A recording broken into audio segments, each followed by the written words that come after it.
तो चलिए दोस्तों, वेलकम। आज ना हम लोग बिगिनर लेवल से सीधा ऊपर उठ रहे हैं, बिल्कुल सीरियस इन्वेस्टर लेवल पे। मैं आपको एक ऐसा पावरफुल ब्लूप्रिंट देने वाला हूं जिससे लॉन्ग टर्म वेल्थ क्रिएट होती है और इससे आपका इन्वेस्टमेंट का पूरा गेम हमेशा के लिए बदल जाएगा। Okay, let's get right into it. सबसे पहले ये एक लाइन, इसको अपने दिमाग में बिल्कुल लॉक कर लीजिए। पता है, ज्यादातर बिगनर्स सबसे बड़ी गलती क्या करते हैं? वो सीधा स्टॉक ढूंढने निकल जाते हैं। लेकिन बॉस, असली गेम स्टॉक पिकिंग का है ही नहीं, ये है सेक्टर सिलेक्शन का। अगर आपने एक स्ट्रॉन्ग सेक्टर पकड़ लिया ना, तो समझ लो आधा गेम, 50% आप वहीं जीत गए। यही हमारे पूरे ब्लूप्रिंट की नींव है, इसका फाउंडेशन है। ऑलराइट, तो इस ब्लूप्रिंट को हम 5 सिंपल पार्ट्स में समझेंगे।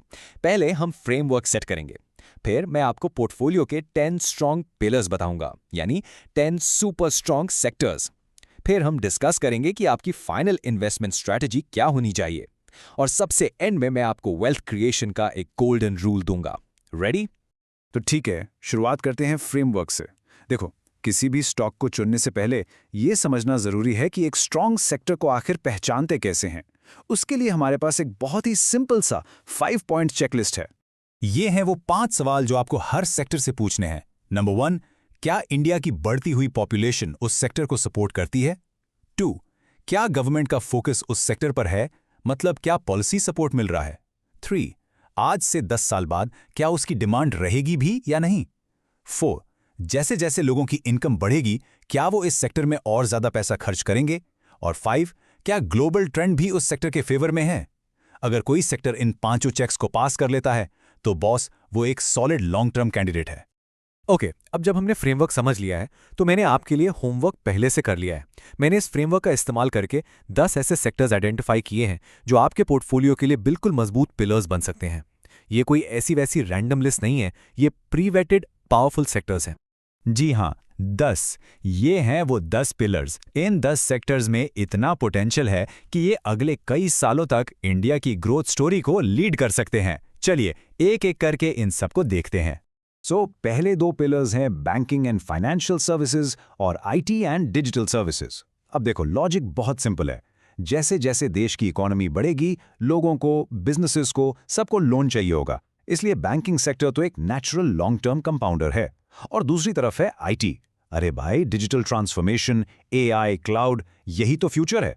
और सबसे अच्छी बात, आईटी कंपनीज डॉलर में कमाती हैं, जो रूपी के गिरने के अगेंस्ट एक नेचुरल प्रोटेक्शन का काम करता है। अगर 2 पिलर्स हैं एफएमसीजी और फार्मा। एफएमसीजी मतलब वो सारी चीजें जो हम डेली यूज करते हैं, साबुन, टूथपेस्ट, बिस्किट्स। इनकी डिमांड तो हमेशा रहती है, राइट? इसलिए ये स्लो लेकिन स्टेडी ग्रोथ देता है।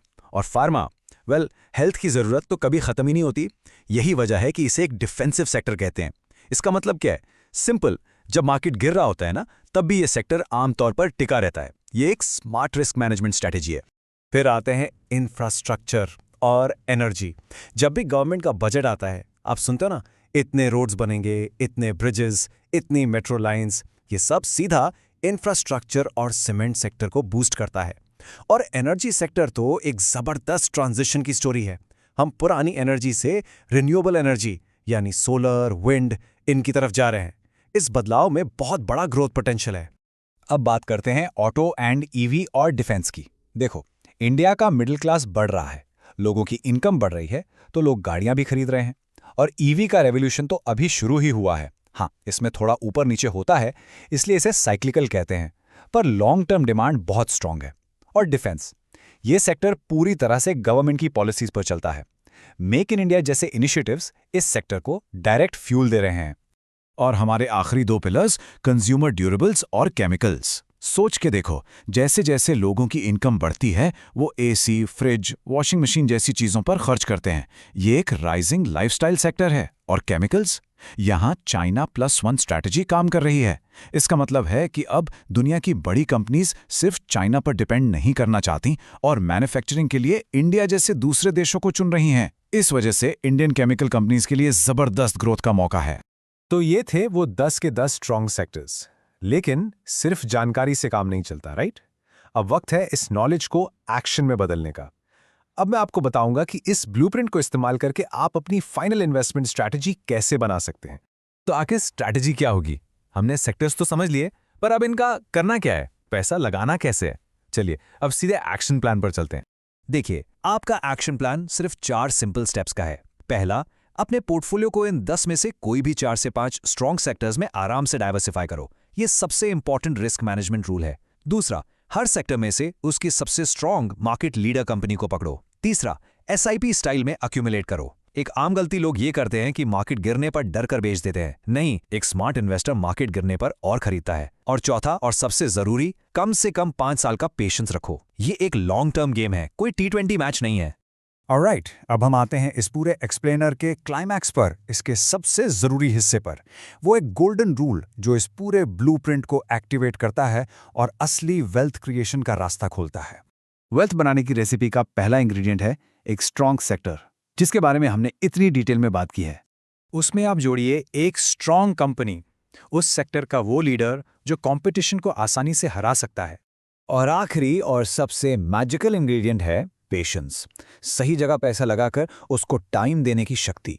तो यह है पूरा फॉर्मूला, एक स्ट्रॉन्ग सेक्टर प्लस एक strong company plus patience equals wealth creation. बस इतना ही है। यही वो गोल्डन रूल है जो हर successful long term investor follow करता है। इससे सिंपल और इससे पावरफुल कुछ नहीं है। तो अब आपने ब्लूप्रिंट पूरा समझ लिया है। अब बॉल आपके कोर्ट में है। आप आगे क्या देखना चाहते हैं? क्या आप चाहते हैं कि मैं इस फ्रेमवर्क के हिसाब से बताऊं कि इन 10 सेक्टर्स में से इस वक्त कौन सा सबसे स्ट्रांग लग रहा है? या फिर क्या आप एक 5 to 7 स्टॉक्स का सैंपल लॉन्ग टर्म पोर्टफोलियो देखना चाहेंगे? नीचे कमेंट्स में जाइए और लिखिए पोर्टफोलियो एग्जाम्पल 2। आपका रिस्पॉन्स ही हमारा अगला टॉपिक डिसाइड करेगा।